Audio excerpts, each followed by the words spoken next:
Hello and good morning all of you. स्वागत आहे तुमचं मेगाबीट एज्युकेशनच्या युट्यूब चॅनलवर. तर चला सुरुवात करूया आजच्या सेशनला. आज आपण घेऊया 4 वर्ड्स आणि 1 वर्ड सबस्टिट्यूशन. त्याच्यामध्ये 2 आपण मिसस्पेल्ड वर्ड घेऊया आणि 2 घेऊया आपण इडम्स अँड फ्रेजेस. प्रत्येकाचे तुम्हाला मी इंग्लिशमध्ये मिनिंग, मराठीमध्ये मिनिंग सांगणार, सिनोनिम्स आणि अँटोनिम्स आणि एक्झाम्पल्स जे यूज दिले आहे यामध्ये दिलेलं आहे. सो ते तुम्ही स्वतःच्या मनाने ट्राय करून बघा कसं त्या वर्डला त्या सेंटेन्समध्ये यूज करण्यात आलेलं आहे आणि स्वतःच्या मनाने सुद्धा सेंटेन्स तयार करत चला. ओके, तो स्टार्ट करूया. फर्स्ट वर्ड आहे आपलाचा तो आहे सॅडल.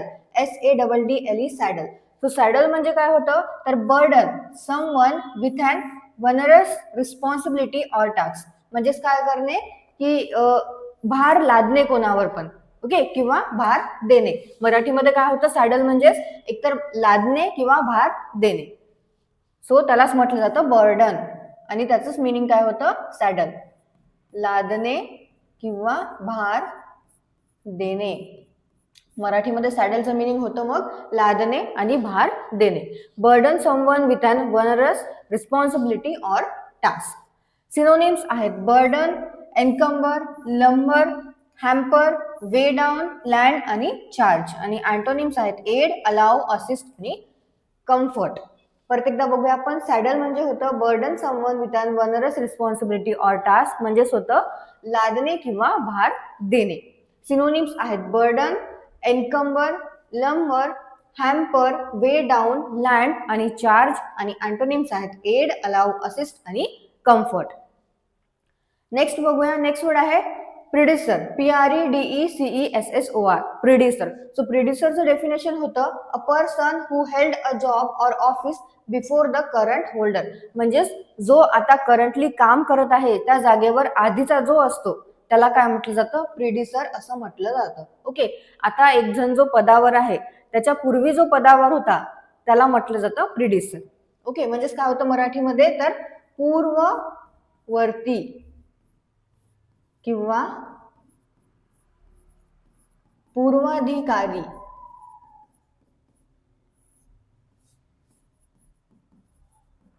आधीच्या पदावर किंवा भूमिकेत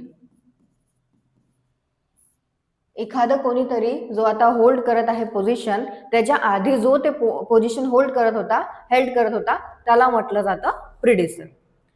सिनोनिम्स आहेत former, previous holder of the post, forerunner आणि प्रीकर्सर. आणि अँटोनिम्स आहेत सक्सेसर, बेनिफिशियरी आणि इनहेरिटर. परत एकदा बघूया आपण. प्रिड्युसर म्हणजे होतं a person who held a job or office before the current holder. एखादं ऑफिस किंवा जॉब जो करंटमध्ये होल्ड करत आहे त्याच्या आधी जो होल्ड करत होता त्याला म्हटलं जातं प्रिड्युसर. तर त्याचे सिनोनिम्स आहेत former, previous holder of the post, forerunner आणि प्रीकर्सर. आणि अँटोनिम्स आहेत सक्सेसर, बेनिफिशियरी आणि इनहेरिटर. मराठीमध्ये त्याला म्हटलं जातं पूर्ववर्ती किंवा पूर्वाधिकारी, आधीच्या पदावर किंवा भूमिकेत. नेक्स्ट वर्ड आहे ग्लेअरिंग. GLARING, glaring. सो ग्लेअरिंगचं डेफिनेशन आहे highly obvious or conspicuous. Highly obvious or conspicuous. त्याचं मराठीमध्ये काय मिनिंग होतं मग जे स्पष्ट दिसत आहे, उघड दिसत आहे त्याला म्हटलं जातं ग्लेअरिंग किंवा चमकणार. सो मराठीमध्ये काय होतं मग ग्लेअरिंगचा अर्थ स्पष्ट दिसणारा, उघड दिसणारा, चमकणारा, अत्यंत प्रखर. ओके, सो ग्लेअरिंगचा अर्थ होतं हायली ऑब्वियस ऑर कॉन्स्पिक्युअस. म्हणजेच मराठीमध्ये त्याचं मिनिंग होतं स्पष्ट दिसणारा, उघड दिसणारा, चमकणारा आणि अत्यंत प्रखर. सिनोनिम्स आहेत obvious, conspicuous, plain to see. Okay, काय आहेत synonyms? Obvious, conspicuous, plain to see, unmistakable, obtrusive, striking, flagrant आणि ब्लॅटंट. आणि अँटोनिम्स आहेत इनकॉन्स्पिक्युअस आणि मायनर. परत एकदा बघूया आपण ग्लॅरिंगचे सिनोनिम्स काय आहेत. Obvious, conspicuous, plain to see, unmistakable, obtrusive, striking, flagrant आणि ब्लॅटंट. आणि अँटोनिम्स आहेत इनकॉन्स्पिक्युअस आणि मायनर.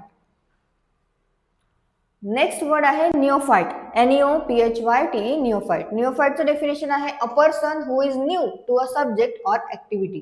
म्हणजेच एखादं काही सब्जेक्ट आहे किंवा एखादं काही त्याला काम करायचं आहे किंवा एखादी ऍक्टिव्हिटी करायची आहे, त्याच्याकरता तो नवीन आहे, म्हणजेच बिगिनर आहे, नवशिक्या आहे, त्याला म्हटलं जातं निओफाइट. सो निओफाइटला काय म्हटलं जातं मराठीमध्ये? जो नवशिक्या आहे, नवीन नवा आलेला आहे, तो नवीन काम तो स्टार्ट केलेला आहे त्यांनी, नवीन शिकणारा आहे, त्याला म्हटलं जातं निओफाइट. सो मराठीमध्ये काय होतं मग निओफाइट म्हणजेच नवशिका, नवीन शिकणारा किंवा नुकताच एखाद्या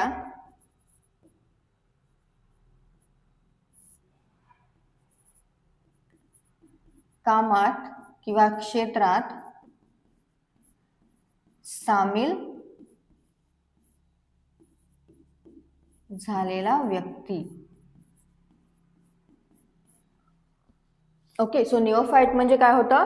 तर a person who is new to a subject or activity. म्हणजेच काय? तर मराठीमध्ये त्याचं मिनिंग होतं नवशिका, नवीन शिकणारा किंवा नुकताच एखाद्या कामात किंवा क्षेत्रात सामील झालेला व्यक्ती, त्याला म्हटलं जातं इंग्लिशमध्ये निओफाइट.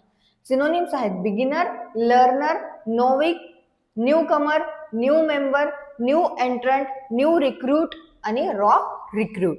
आणि त्यांचे अँटोनिम्स आहेत एक्सपर्ट्स आणि प्रोफेशनल. सो निओफाइटचे सिनोनिम्स आहेत, परत एकदा आपण बघून घेऊया. Beginner, learner, novice, newcomer, new member, new entrant, new recruit आणि रॉ रिक्रूट. आणि अँटोनिम्स आहेत एक्सपर्ट आणि प्रोफेशनल. ओके, नेक्स्ट आहे one word substitution. One word substitution मध्ये फर्स्ट आपला वर्ड आहे तो आहे किंडल. सो किंडल म्हणजे काय होतं? A number of kittens. A number of kittens म्हणजे काय? तर जे मांजरांची पिल्ल आहे त्यांचा जो समूह आहे किंवा गट आहे त्याला म्हटलं जातं किंडल. आणि किंडल आणि लिटर हा वर्ड वेगळा वेगळा आहे. ओके, याचा अर्थ सुद्धा वेगळा आहे. किंडल म्हणजे काय होतं की मांजरांच्या पिल्लांचा समूह किंवा गट. आणि लिटर म्हणजे काय होतं? तर एकाच मांजरीचे जे पिल्ल असतात त्याला म्हटलं जातं लिटर. सो किंडल म्हणजे होतं मांजर पिल्लांचा समूह किंवा मांजर पिल्लाचा गट. ओके, सो किंडल म्हणजे काय होतं? नंबर ऑफ किटन्स, म्हणजेच मांजर पिल्लांचा समूह किंवा मांजर पिल्लांचा गट. आणि लिटर म्हणजे होतं की एकाच मांजरीचे पिल्ल. नेक्स्ट वर्ड आहे सोसायटी. सोसायटीचं मिनिंग आहे अ number of people gather together for a purpose. म्हणजे एखाद्या काही कामाकरता नंबर ऑफ पीपल्स, खूप सारे व्यक्ती जे आहेत ते एका ठिकाणी गॅदर होत आहे, एका ठिकाणी जमा होत आहे, त्याला म्हटलं जातं सोसायटी. आणि सोसायटी म्हणजे काय होतं? तर एखादी संस्था आहे किंवा समाज एकाच ठिकाणी येत आहे त्याला म्हटलं जातं सोसायटी. सो सोसायटीचं मिनिंग होतं मराठीमध्ये समाज, संस्था, मंडळी आणि संघटना. ओके, सो सोसायटी म्हणजे होतं मराठीमध्ये समाज, संस्था, मंडळी आणि संघटना. म्हणजेच काय? तर number of people gather together for a purpose. Next misspelled word मध्ये फर्स्ट वर्ड आहे आपला आजचा तो आहे विव्हॅरियम. विव्हॅरियमची करेक्ट स्पेलिंग आहे ऑप्शन डी, VIVARIUM. आणि विव्हॅरियम म्हणजे काय होतं? तर प्राणी व वनस्पती जिवंत ठेवून त्यांचा अभ्यास अथवा संगोपन केले जाते असे ठिकाण. ओके, सो विव्हॅरियम म्हणजे काय होतं? तर असे ठिकाण जिथे प्राणी व वनस्पती जिवंत ठेवून त्यांचा अभ्यास किंवा संगोपन केलं जातं, त्याला म्हटलं जातं विव्हॅरियम. आणि विव्हॅरियमची करेक्ट स्पेलिंग आहे VIVARIUM. नेक्स्ट वर्ड आहे कन्फेक्शनर. कन्फेक्शनरची करेक्ट स्पेलिंग आहे ऑप्शन सी, CONFECTIONER. आणि कन्फेक्शनर म्हणजे काय होतं, तर जो मिठाई बनवतो किंवा मिठाई विकतो त्याला म्हटलं जातं कन्फेक्शनर. आणि मराठीमध्ये आणखी त्याला काय वर्ड आहे जो मिठाई बनवतो किंवा मिठाई विकतो, हलवाई. ओके, सो मराठीमध्ये काय म्हटलं जातं कन्फेक्शनरला, मिठाई बनवणारा किंवा मिठाई विकणारा, त्यालाच म्हटलं जातं हलवाई. सो कन्फेक्शनरची करेक्ट स्पेलिंग काय आहे, CONFECTIONER. आणि त्याचं मराठीमध्ये मिनिंग होतं मिठाई बनवणारा, मिठाई विकणारा आणि हलवाई. नेक्स्ट इडम्स अँड फ्रेजेस मध्ये फर्स्ट आहे foot in the door. Foot in the डोअरचं मिनिंग होतं small but good start with a possibility for a bright future. म्हणजेच काय, तर सुरुवातीची छोटी संधी किंवा प्रवेशद्वार उघडणारी पहिली पायरी.